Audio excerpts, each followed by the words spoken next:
His Excellency Mr. Jorge Enrique Tayana, Honorable Minister of Foreign Affairs of Argentina, to deliver his statement. Honorable Minister, the floor is yours. Thank you. Gracias.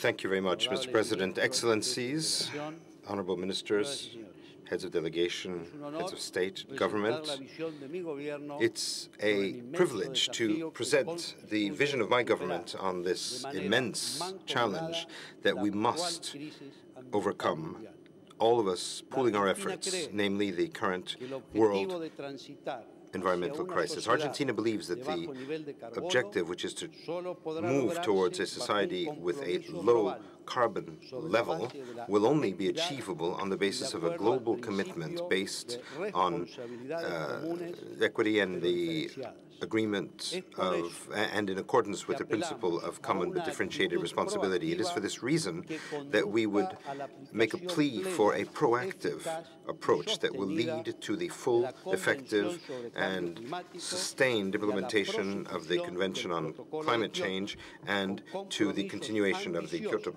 Protocol with ambitious commitments for emissions reductions by the countries in Annex 1 and with similar and binding commitments from the United States.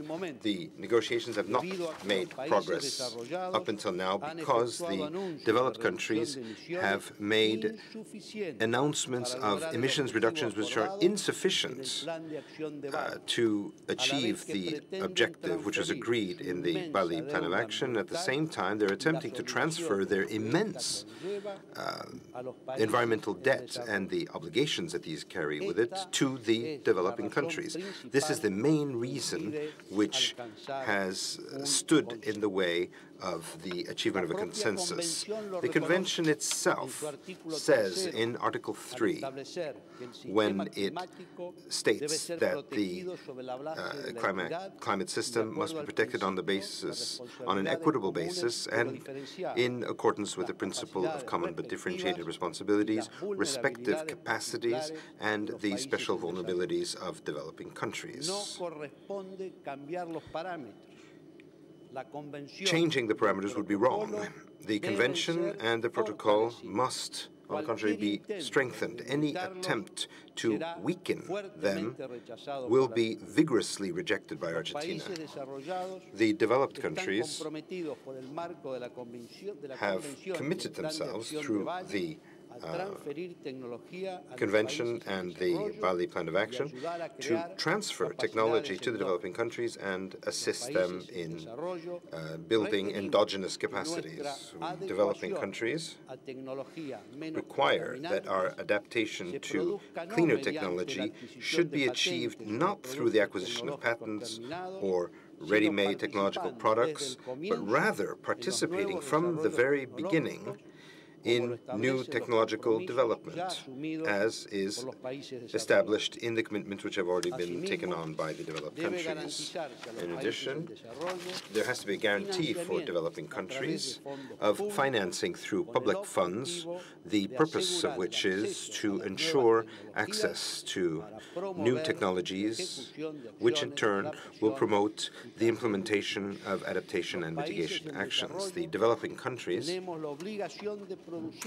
have the obligation to come up with a voluntary action plan for adaptation to the negative effects of climate change in order to transform the production systems and at the same time achieve sustainable development with a view to the well-being of our populations.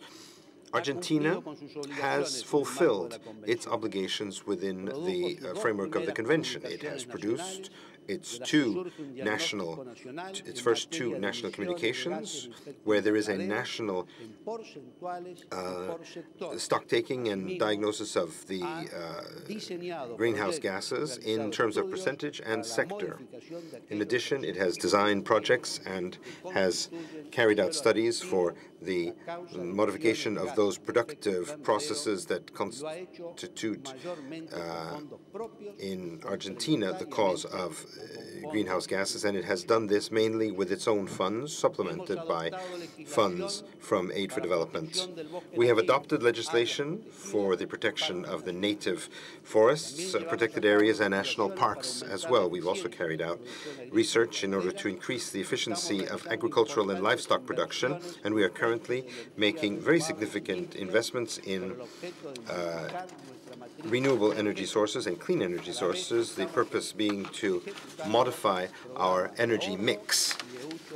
At the same time, we are implementing programs which are aimed at saving and using efficiently energy. Argentina will voluntarily continue to carry out national mitigation actions, mitigation of climate change, as a part of its development strategy. Copenhagen is not an end unto itself. Rather, it is a fantastic opportunity to make progress, to move forward in this very extensive and long process which must change the current paradigm of production and the consumption by one which is more equitable, more fair.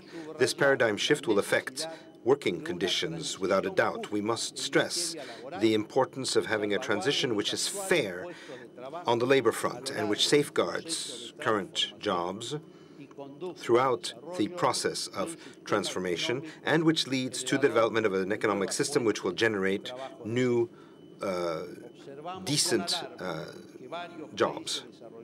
We observe with much concern that many developed countries are attempting to use these negotiations in order to introduce new restrictions for access to the markets by developing countries.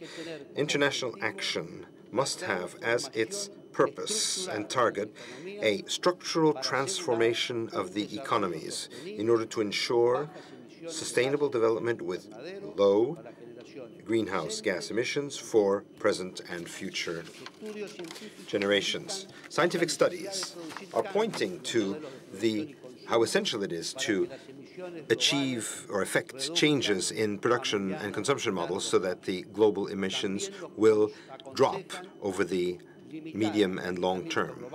They are recommending that we limit global warming to a maximum of 2 degrees Celsius compared to pre-industrial levels. In order to adjust human behavior to these scientific conclusions, there would have to be a reduction of 50% of global emissions from now until 2050, or by 2050, taking as a basis the year 1990 in order to quantify emissions.